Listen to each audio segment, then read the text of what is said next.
Fala, torcida que canta e vibra. Que merda de resultado hoje, hein, rapaziada.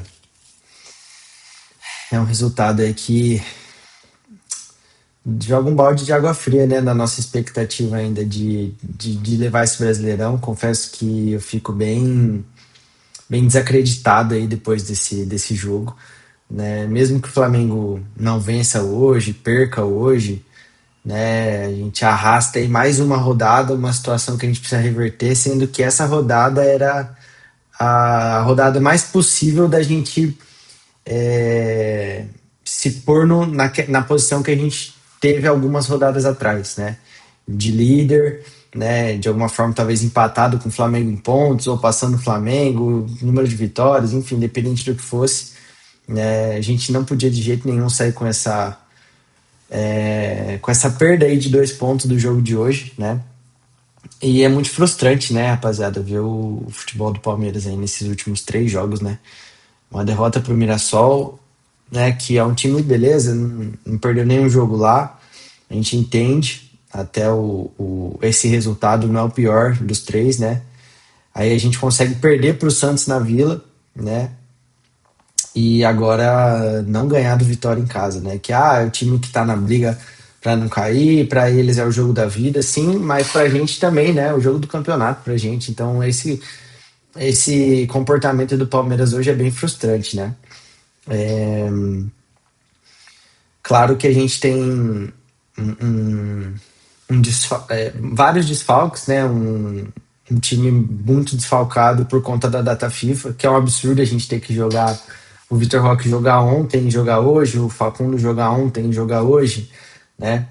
E a gente já é chovendo molhado falar sobre isso, mas apesar disso, né, o nível, mesmo do time que começou a titular hoje, é muito maior do que o time do Vitória, né? Então a gente não podia perder essa oportunidade de ganhar hoje, que fosse 1-0, né? E torcer para que o Fluminense ganhasse do Flamengo, mas agora já não importa muito mais pra gente. Sinceramente, eu acho que mesmo com o Fluminense ganhando, deixa a gente ainda com uma expectativa, mas a nossa parte a gente não fez, então é bem frustrante, né, pessoal?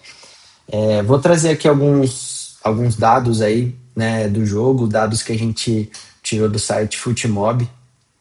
É um site muito bacana, inclusive, para quem não conhece, com estatísticas. Gosto muito de acompanhar tudo por lá, né? E aí a gente vê alguns números que refletem, na verdade, o que o Palmeiras precisava ter feito, fez, né? Criou, produziu, principalmente no segundo tempo. Né? Se eu não me engano, dessas 21 chances, só 5 foram no primeiro tempo, se eu não me engano, e as outras 16 no segundo tempo, né? Então, o time melhorou muito, obviamente, com o Vitor Roque ali, ele busca jogo, né? Ele é diferente.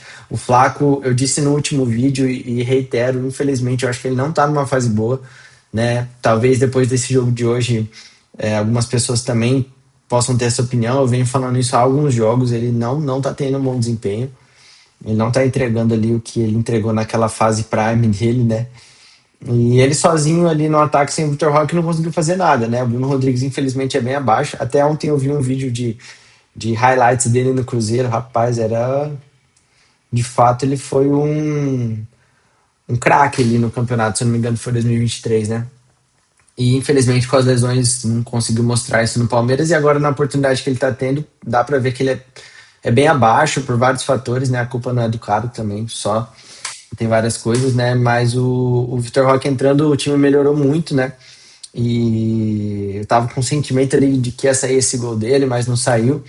Né? Então ali são 70% de posse para o Palmeiras, né? Esses 21 chutes aí. O Palmeiras produziu, criou, né? Não dá para dizer que não criou, criou boas chances, produziu bem no segundo tempo, né? Claro que fica abaixo do futebol que a gente sabe que o Palmeiras pode demonstrar. Eu achei o Andrés também tava com uma expectativa depois do jogo contra o Santos. Eu achei que ele fez muita falta, que hoje ele ia organizar o meio-campo como ele vinha fazendo, né? Nos jogos anteriores ali. Cara, hoje ele não foi bem também. Então, acho que o meio ali, do meio para frente, foi onde a gente teve essa grande dificuldade, apesar de ter criado as chances, não poder converter nada, né? Então, foram 9 chutes ao gol, né, desses 21. Número de faltas aí bem semelhante, escanteios, o Palmeiras teve mais, né? E aí os cartões ali, né? Foram dois cartões do Palmeiras, né? Ou três, se não me engano, não sei se essa estatística tá correta.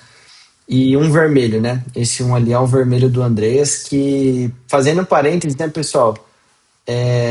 Eu não entendi muito bem o que aconteceu para a expulsão dele ali no final do jogo. Acho que ele levou o segundo amarelo e foi expulso, né? O que deixa pior ainda a situação, porque o amarelo que ele levou primeiro não foi falta, né? Uma possível cotovelada, um braço que ele soltou ali, nem encostou no jogador do Vitória, deu para ver bem no replay. Foi falado isso na transmissão. E assim, impressionante, né, cara? No lance do replay dá para ver como o juiz está perto do lance e ele não conseguiu ver que o cotovelo, o braço não tinha relado no rosto, né? Fica um espaço assim nítido ali entre o braço do Andrés e o rosto do jogador e ele faz aquela cena, se joga depois. Então o Andrés tomou esse amarelo, né, de forma injusta e no final do jogo foi expulso, né? O cara que vai desfalcar a gente novamente, aí desfalcou a gente contra o Santos e agora vai desfalcar a gente contra o Fluminense, né? Então, bem complicado também, mais um erro da arbitragem, e nesse caso que prejudica a gente de uma maneira importante, né? Porque fazer essa função dele ali, hoje, na minha opinião, não tem ninguém no elenco que faça, apesar de não ter jogado bem hoje, essa organização do time, né? E ele, por fim, o melhor jogador do Palmeiras, né? De acordo com o Futimob, pelas notas aí, foi o Murilo, com uma nota 8.1. Achei que ele jogou bem, né? O Murilo é um cara que ultimamente não vem me passando tanta confiança, assim, mas eu acho que ele jogou bem, né, realmente no jogo de hoje, né, e pôde trazer aí pra gente uma segurança ali na zaga, né, algo que de fato a gente precisava aí pro jogo de hoje com a ausência do Gustavo Gomes, né. É, e aí, pessoal, para finalizar, né, eu acho que não tem muito mais o que a gente sofrer em cima desse jogo de hoje, né. A única a sensação de positiva que eu tento tirar disso, por incrível que pareça, da desgraça a gente tirar uma coisa boa, é também o que eu citei no vídeo passado, né? Como em 2021 o Palmeiras teve uma queda muito grande antes do jogo final, né? Antes da final. Foram 6 jogos ali bem ruins, depois teve uma pequena levantada ali, mas foram 6 jogos muito ruins do Palmeiras em 2021, para depois a gente chegar e vencer a Libertadores, né? Então, eu escolhi acreditar nisso, rapaziada. O roteiro tá se repetindo de alguma forma, a gente tá numa queda. Hoje, honestamente, eu não acho que o Fluminense vai segurar o Flamengo, eu acho que o Flamengo ganha hoje, né? Talvez esse vídeo saia em um momento até que o jogo já esteja finalizando, mas antes de ver o jogo, a minha sensação é essa, porque o meu sentimento é que a gente vai levar esse ano a Libertadores e o roteiro é muito parecido, o Palmeiras desacreditado, né? Eu acho que isso ajuda o Palmeiras chega mais focado na final, né? E que é daqui já menos de 2 semanas, uma semana e meia. Então que esse roteiro semelhante seja o nosso ponto de esperança aí para que a gente pegue esse tetra e seja o único time tetra brasileiro na história da Libertadores.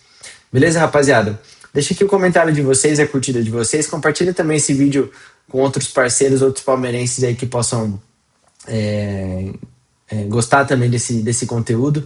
E vamos levar a informação aí para mais gente e falar sobre Palmeiras. Um abraço.